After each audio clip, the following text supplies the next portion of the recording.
അല്ലലാണെങ്കിലും എൻ്റെ കുടുംബത്തിൽ കഞ്ഞി പോയിക്കുവാൻ വേണ്ടിയിട്ട് നെട്ടോട്ടം ഓടുന്ന എൻ്റെ അച്ഛൻ, ഞങ്ങളുടെ സന്തോഷങ്ങൾ കാണാൻ വേണ്ടിയിട്ട് പണിയെടുക്കുന്ന എൻ്റെ അമ്മ, ഞങ്ങൾ 4 മക്കൾ. ആ 4 മക്കളിൽ ഏറ്റവും ഇളയ സന്തതിയായ ഞാൻ പൊടി എന്ന പേരിലാണ് അറിയപ്പെട്ടിരുന്നത്. ഈ ദുരിതാശ്വാസ കേന്ദ്രത്തിൽ നിന്ന് കുളിച്ചൊരുങ്ങി വേണം ഞാൻ തൊട്ട് അപ്പുറത്ത് ജസ്റ്റ് അങ്ങോട്ട് നടന്ന എൻ്റെ ക്ലാസ് റൂമാണ്. അപ്പോൾ ആ ക്ലാസ് റൂമിലേക്ക് പോകുമ്പോൾ എൻ്റെ സഹപാഠികളെല്ലാവരും തന്നെ നോക്കി ചിരിക്കും. ആ ചിരിയുടെ അർത്ഥം എനിക്കിന്നും മനസ്സിലായിട്ടില്ല. പക്ഷേ എവിടെയൊക്കെ എനിക്കൊരു നൊമ്പരമായിട്ടത് നിപ്പുണ്ട്. എൻ്റെ ജീവിതത്തിൽ അന്നും ഇന്നും ഒരു നൊമ്പരമായി നിൽക്കുന്ന ഒരു രൂപമാണ് എൻ്റെ ചേച്ചി. കാരണം എൻ്റെ ചേച്ചിയാണ് ഒരുപക്ഷെ എൻ്റെ മനസ്സിലെ എൻ്റെ ജീവിതത്തിൽ ആദ്യത്തെ സ്ത്രീ. എൻ്റെ അമ്മയും എൻ്റെ ചേച്ചിയുമാണ്. Ranju Ranjimar. Am a Indian film industry makeup artist.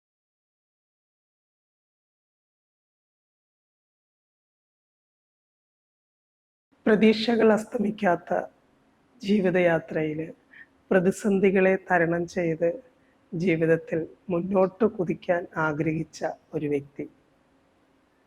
That is Renju Renjimar. I would like to introduce myself. I'm Renju Renjimar. I'm an Indian film industry makeup artist. ഞാൻ എന്നെപ്പറ്റി ഒരു സ്റ്റോറി പറയുമ്പോൾ അതൊരു പക്ഷേ ഒരു സ്റ്റോറി മേക്കിംഗ് ആയി പോകുമോ എന്നെനിക്കൊരു സംശയമുണ്ട്. കാരണം ജീവിതത്തിൽ ഒരിക്കലെങ്കിലും തൻ്റെ സ്റ്റോറി പറയാത്തവർ ആരും തന്നെ ഇല്ല എന്നാണ് എൻ്റെ ഒരു അഭിപ്രായം. അപ്പം എൻ്റെ സ്റ്റോറി ഞാൻ തന്നെ പറയുമ്പോൾ അത് കേൾക്കുന്നവർക്ക് അതിനകത്തൊരു ആശ്ചര്യവും അത്ഭുതവും അല്ലെങ്കിൽ സംതിങ് ക്രിയേറ്റിവിറ്റി പോലെയൊക്കെ തോന്നിയേക്കാം.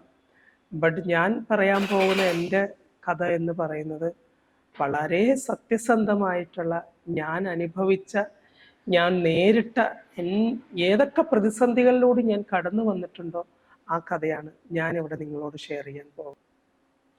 കൊല്ലം ജില്ലയിലെ കുന്തലത്താഴം എന്ന് പറയുന്ന സ്ഥലത്ത് തങ്കമ്മയുടെയും തങ്കപ്പൻ്റെയും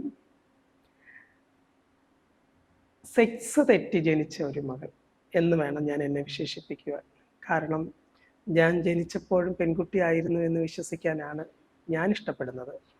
കാരണം എൻ്റെ അമ്മ എന്നെ പ്രസവിക്കുമ്പോൾ എൻ്റെ അമ്മ മനസ്സ് മുഴുവൻ ആഗ്രഹിച്ചിരുന്നത് ചേച്ചിയെപ്പോലെ ഒരു പെൺകുഞ്ഞിനെ എനിക്ക് കിട്ടണേ എന്ന് തന്നെയായിരുന്നു. ചിലപ്പോൾ ദൈവത്തിൻ്റെ വികൃതി ആയിരിക്കാം, അല്ലെങ്കിൽ അവിടെ കൂടി നിന്ന് നേഴ്സന്മാർ അമ്മയെ പറഞ്ഞു പറ്റിച്ചതായിരിക്കാം തങ്കമ്മ പ്രസവിച്ചത് ഒരു ആൺകുഞ്ഞിനെയാണെന്ന്. പക്ഷേ തങ്കമ്മ യഥാർത്ഥത്തിൽ പ്രസവിച്ചത് പെൺകുഞ്ഞായ എന്നെ തന്നെയാണ്. അതാണ് ഈ ഇരിക്കുന്ന രഞ്ജു രഞ്ജിമാർ.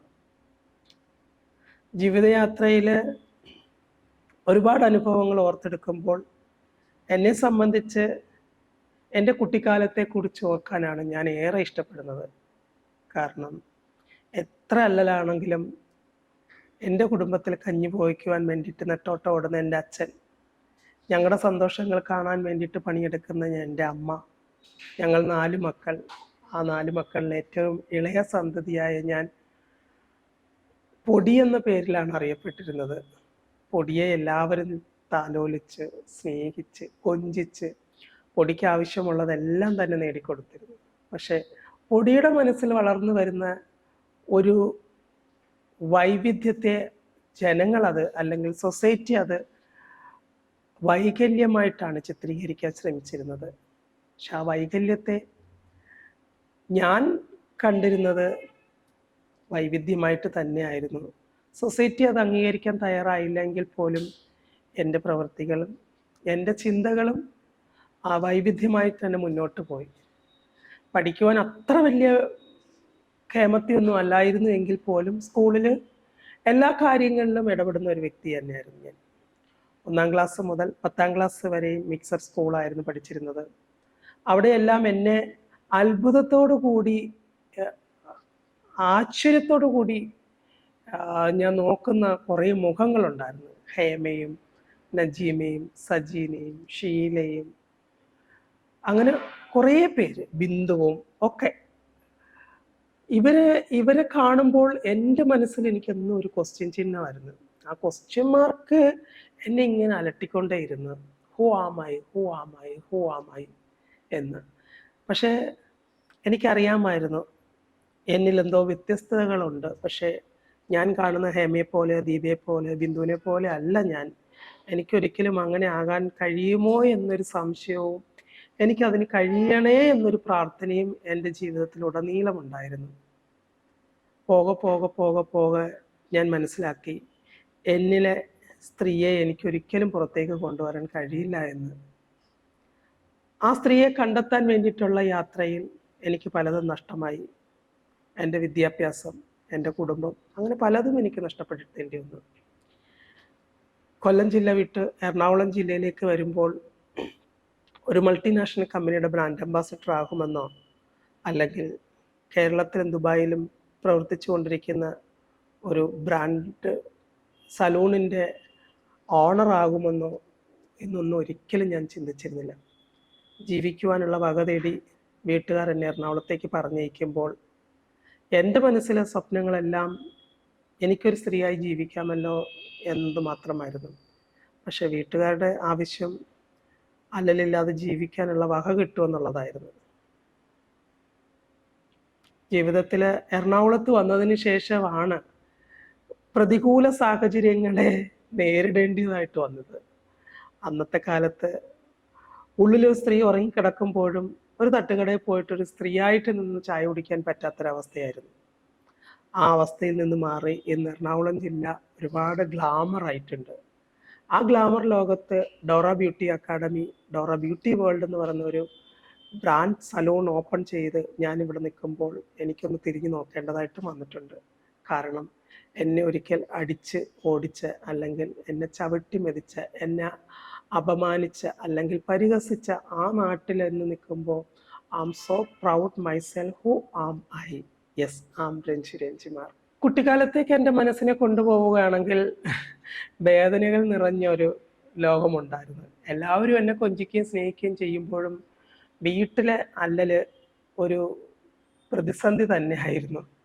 മഴക്കാലമായാൽ വീട്ടിലുള്ളവരും നാട്ടുകാരെല്ലാവരും ഞങ്ങൾ പഠിക്കുന്ന സ്കൂളിലേക്ക് കെട്ടും കിടക്കയൊക്കെ എടുത്തു പോകും. അവിടെ ചെന്ന് കഴിഞ്ഞാൽ അവിടെ ജാതിയില്ല, മതമില്ല, നിറമില്ല, പണമില്ല, പദവിയില്ല, എല്ലാവരും ഒന്ന് തന്നെയാണ്. ആ സ്കൂളിൽ അന്തേവാസികളായിട്ട് വരുന്നവർ ചോറും കറിയൊക്കെ ഒരുമിച്ച് വെച്ച് ഒരുമിച്ച് കഴിച്ച് അങ്ങനെ ജീവിക്കുന്ന ഒരു കാലഘട്ടമാണ് കുട്ടിക്കാലത്തെ പറ്റി ഞാൻ ഓർക്കുമ്പോൾ എനിക്ക് പെട്ടെന്ന് ഓടിയെത്തുന്നത്. കാരണം ആ ഒരു മഴക്കാലം എന്ന് പറയുന്നത് ഞങ്ങളുടെ നാട്ടിൽ എല്ലാവർക്കും ഒരു പേടി സ്വപ്നമായിരുന്നു. ജൂൺ ജൂലൈ ആകുമ്പോഴത്തേക്ക് ഞങ്ങൾ എല്ലാവരും തയ്യാറെടുക്കും. തുണികളെല്ലാം പ്രത്യേകം പ്രത്യേകം കെട്ടിവെച്ച് സ്കൂളിലേക്ക് പോകണം. ഏത് നിമിഷവും വീട് ഇടിഞ്ഞു പൊളിഞ്ഞു വീഴും. പിന്നെ ഏകദേശം ഒരു മാസക്കാലം ഞങ്ങൾ സ്കൂളിൽ തന്നെ ആയിരിക്കും. ദുരിതാശ്വാസ കേന്ദ്രം എന്ന് പറയും. പഞ്ചായത്തിൽ നിന്ന് കിട്ടുന്ന അരിയും പച്ചക്കറികളും ഒക്കെ ആയിരിക്കും ഞങ്ങളുടെ ആഹാരം. അന്നെല്ലാം ഞാൻ ആ ഒരു ദുരിതാശ്വാസ കേന്ദ്രത്തിൽ ജീവിക്കുമ്പോൾ എൻ്റെ സഹപാഠികൾ എന്നെ നോക്കി ചിരിക്കുകയോ കളിയാക്കുകയോ എനിക്ക് അർത്ഥം മനസ്സിലായില്ല. ഞാനും അവിടെ ആണല്ലോ എന്നുള്ള ഒരു ശങ്ക അല്ലെങ്കിൽ ഒരു ജാള്യത എനിക്കുണ്ടായിരുന്നു. ജീവിതത്തിൽ എന്തെങ്കിലുമൊക്കെ ആയി തീരണമെന്ന് കുഞ്ഞുനാളിലെ ആഗ്രഹിച്ചത് ഒരു പക്ഷെ അവിടെ നിന്നായിരിക്കാം. പക്ഷെ ഞാനിത് ആരോടും പറഞ്ഞിട്ടില്ല എന്നുള്ളതാണ് സത്യാവസ്ഥ. കാരണം ഈ ദുരിതാശ്വാസ കേന്ദ്രത്തിൽ നിന്ന് കുളിച്ചൊരുങ്ങി വേണം ഞാൻ തൊട്ട് അപ്പുറത്ത് ജസ്റ്റ് അങ്ങോട്ട് നടന്ന എൻ്റെ ക്ലാസ് റൂമാണ്. അപ്പം ആ ക്ലാസ് റൂമിലേക്ക് പോകുമ്പോൾ എൻ്റെ സഹപാഠികളെല്ലാവരും തന്നെ നോക്കി ചിരിക്കും. ആ ചിരിയുടെ അർത്ഥം എനിക്ക് ഇന്നും മനസ്സിലായിട്ടില്ല. പക്ഷേ എവിടേക്കും എനിക്കൊരു നൊമ്പരമായിട്ടത് നിപ്പുണ്ട്. പക്ഷേ ദുരിതാശ്വാസ കേന്ദ്രത്തിൽ നിന്ന് തിരിച്ച് ഞങ്ങളുടെ വീട്ടിലേക്ക് എത്തുമ്പോൾ അവിടെ വീടൊന്നും ഉണ്ടാവില്ല, നിലം തറ മാത്രമായിരിക്കും. പിന്നീട് വീണ്ടും ഒന്നേന്ന് വെച്ച് കെട്ടും. അച്ഛനും അമ്മയും ചേട്ടനും എല്ലാവരും കൂടി ചേർന്ന് വീട് കെട്ടും.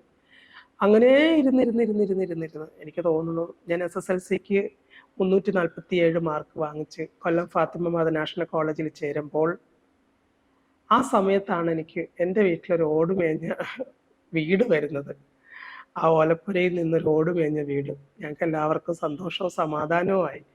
കാരണം ഇനി മഴയെ പേടിക്കണ്ടല്ലോ, മഴ പെയ്താലും വെള്ളം കെട്ടി നിൽക്കും, എന്നാലും ചോരില്ലല്ലോ, സ്കൂളിലേക്ക് പോകണ്ടല്ലോ, കൂട്ടുകാരുടെ കളിയാക്കലും ചിരിയും കാണണ്ടല്ലോ എന്നൊരാശ്വാസമായിരുന്നു. ഏറ്റവും കൂടുതൽ എൻ്റെ പെറ്റെന്ന് പറഞ്ഞു കഴിഞ്ഞാൽ എൻ്റെ ചേച്ചി തന്നെയായിരുന്നു. എൻ്റെ ജീവിതത്തിൽ അന്നും ഇന്നും ഒരു നൊമ്പരമായി നിൽക്കുന്ന ഒരു രൂപമാണ് എൻ്റെ ചേച്ചി. കാരണം എൻ്റെ ചേച്ചി എൻ്റെ ചേച്ചിയാണ് ഒരുപക്ഷെ എൻ്റെ മനസ്സിലെ എൻ്റെ ജീവിതത്തിൽ ആദ്യത്തെ സ്ത്രീ എൻ്റെ അമ്മയും എൻ്റെ ചേച്ചിയുമാണ്. ഞാൻ ഏതെങ്കിലും തരത്തിലൊന്ന് സാമ്പത്തിക ഭദ്രത നേടി എനിക്ക് സ്വന്തം കാലിൽ നിന്ന് ജീവിക്കാൻ പറ്റുന്ന ഒരു ത്രാണി എത്തിയപ്പോഴത്തേക്ക് എൻ്റെ ചേച്ചി എന്നെ വിട്ടുപോയിരുന്നു. ഇന്ന് മനസ്സിൽ നൊമ്പരമായി സൂക്ഷിക്കുന്നത് എനിക്ക് എൻ്റെ ചേച്ചീനെ സംരക്ഷിക്കാൻ കഴിഞ്ഞില്ലല്ലോ, എനിക്ക് എന്തെങ്കിലുമൊക്കെ ചെയ്യാൻ കഴിയുന്ന ഈ ഒരു അവസരത്തിൽ എനിക്ക് എൻ്റെ അച്ഛനെ സംരക്ഷിക്കാൻ കഴിഞ്ഞില്ലല്ലോ, എൻ്റെ അച്ഛനും എൻ്റെ ചേച്ചിയും എൻ്റെ ചേട്ടനും ഒന്നും എൻ്റെ ഈ സൗഭാഗ്യങ്ങളൊന്നും കാണാൻ കഴിയുന്നില്ലല്ലോ, കൂടെ ഇല്ലല്ലോ എന്നുള്ളൊരു നൊമ്പരം എനിക്ക് ഇപ്പോഴും ഉണ്ട്.